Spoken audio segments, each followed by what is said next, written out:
অজ্ঞান তিমিরান্ধস্য জ্ঞানাঞ্জনশলাকয়া চক্ষুর্মিলিतं येन তস্मै শ্রীগুরবে নমঃ। মুখং করতি বাচালং পঙ্গুলঙ্ঘায়তে গিরিযৎকৃপাতমহং বন্দে শ্রীগুরুদীনতারিণম। বাঞ্ছাকল্পতরুভ্যশ্চ কৃপাসিন্ধুভ্যেব চ পতিতানাং পাবনেভ্যো বৈষ্ণবেভ্যো নমো নমঃ।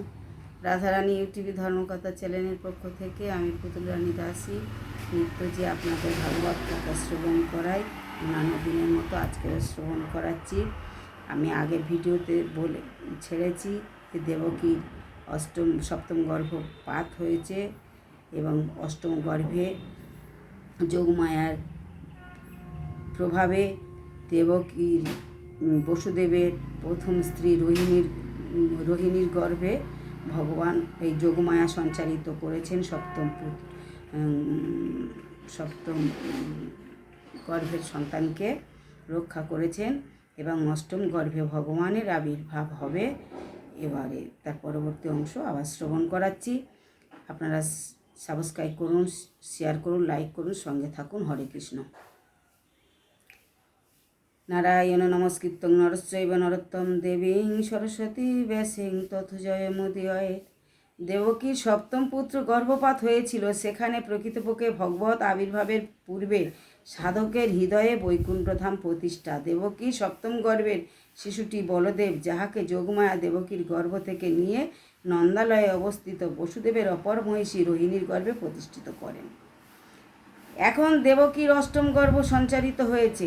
জানা মাত্রই কংস দেবকী ও বসুদেবের শুধু কারারুদ্ধ করল না, তাদের হস্তপদ শৃঙ্খলিত করল আর কারাগারের দরজা বন্ধ ও তালা লাগিয়ে দিল এবং অগণিত প্রহরী মোতায়েন করল। শ্রীমদ্ ভাগবতে 303 এবং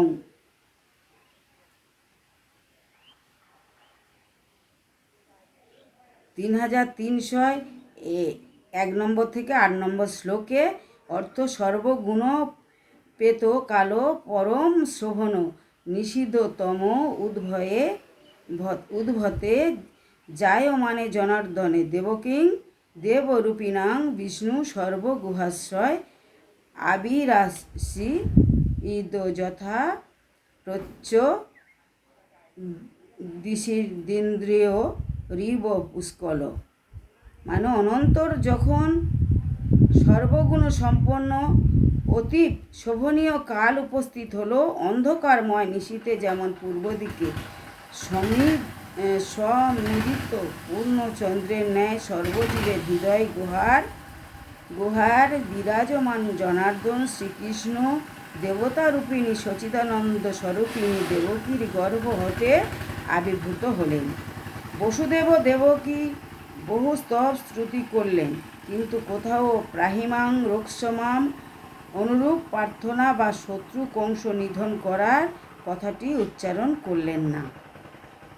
অর্থাৎ প্রকৃত ভক্ত কখনোই কামনামূলা ভক্তি করেন না। যোগমায়ার প্রভাবে বসুদেবের হস্তপদ শৃঙ্খলমুক্ত হলো এবং জেলের দ্বারও উন্মুক্ত হয়ে গেল, কারাগারের দ্বার উন্মুক্ত হয়ে গেল। ভাগবতে 10,364 নম্বর শ্লোকে ভগবান আত্মমাময়া বভুব প্রাকৃত শিশু হরিবংশে বর্ণিত আছে যে দেবকী হতে যখন জনার্দন কৃষ্ণ আবির্ভূত হলেন, সেই সময় গোকুলে নন্দপত্নী যশোদা হতে স্বয়ংরূপ ভগবান দ্বিভুজ শ্যাম সুন্দর কৃষ্ণ আবির্ভূত হন। দেবকীর গর্ভে জনার্দন ভগবান কৃষ্ণ এবং বিষ্ণু এবং শ্যামসুন্দর কৃষ্ণ আবির্ভূত হয়েছেন যশোদার গর্ভে। যোগমায়া সেই প্রাকৃত শিশু অর্থাৎ স্বভাব সিদ্ধ সেই স্বয়ংরূপ ভগবানকে সকলের অজ্ঞাতে নন্দালয় থেকে কংসের কারাগারে নিয়ে আসেন। কংসের কারাগারে কে এসলো? স্বয়ং শ্রীকৃষ্ণ শ্যামসুন্দর। আর যে জনার্দন কৃষ্ণ জন্মগ্রহণ করলেন তাকে দেবকীর যশোদার কাছে রেখে এসছে দেবকী সন্তান, কিন্তু দুই শিশু কিন্তু এক হয়ে গেছিলেন। শ্রী স্বয়ং রূপ ভগবানকে সকলের যোগমায়া সেই প্রকৃত শিশু অর্থাৎ প্রাকৃত শিশু স্বভাবসিদ্ধ সেই স্বয়ং রূপ ভগবানকে সকলের অজ্ঞাতে নন্দালয় থেকে কংসার কারাগারে নিয়ে আসেন এবং সেই স্বয়ং রূপ কৃষ্ণের সঙ্গে বসুদেবের যে কৃষ্ণ হয়েছেন জনার্দন কৃষ্ণ একীভূত হয়ে প্রাকৃত শিশু ভব, তার মানে ভুব মানে দুই শিশু একত্র হয়ে গেছে, মিলিত হয়ে গেছেন। এবং ওই শিশু বসুদেবের আদেশ করলেন এই মুহূর্তে তাহাকে নন্দালয়ে রেখে আসার জন্য দ্বার উন্মুক্ত মুহূর্ত মধ্যে। বসুদেব ওই শিশুকে নিয়ে গোকুলে উপস্থিত হলেন। যোগমায়া কিন্তু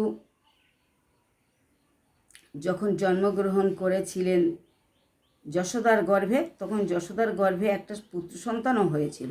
সেই পুত্রকে যোগমায়া কারাগারে নিয়ে আসলেন আর বসুদেবকে বললেন যে এই দুই শিশু এক যখন হয়ে গেল তখন বলল আবার তুমি গিয়ে কারাগারের দ্বার উন্মুক্ত করে তুমি গিয়ে করে দিয়েছেন ভগবানের কৃপাতে, তুমি গিয়ে আর নন্দালয়ে রেখে এসো এই শিশুকে নিয়ে। গোকুলে উপস্থিত হলেন বসুদেব ও ওই শিশুকে নিয়ে গোকুলে উপস্থিত হলেন এবং ওই শিশুটিকে মা যোগমায়ার শয্যায় রেখে অনুজা যোগমায়াকে নিয়ে কৃষ্ণের কারাগারে পুনরায় উপস্থিত হলেন। ওই যে বালিকা যোগমায়া আবির্ভূত হয়েছেন যশোদার গর্ভে, কিন্তু যশোদার পুত্র আর দেবকীর পুত্র একত্রিত হয়ে গেছেন। এখানে বসুদেব নিয়ে আসবেন আর ওই যোগমায়াকে রেখে আসলেন।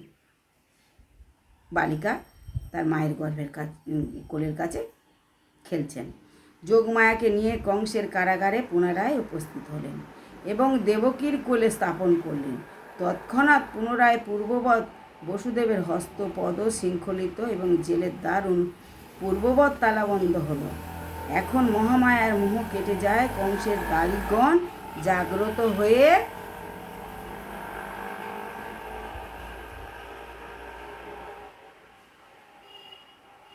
দেবকী যে প্রসব করেছেন এই সংবাদ কংসকে দেয়া মাত্র ক্রুদ্ধ কংস মুহূর্তের মধ্যে তথায় উপস্থিত হলেন। হরে কৃষ্ণ, এই দাঁড়া দেখি। হরে কৃষ্ণ। বাঞ্ছা কল্পতরু সিন্ধু বৈষ্ণব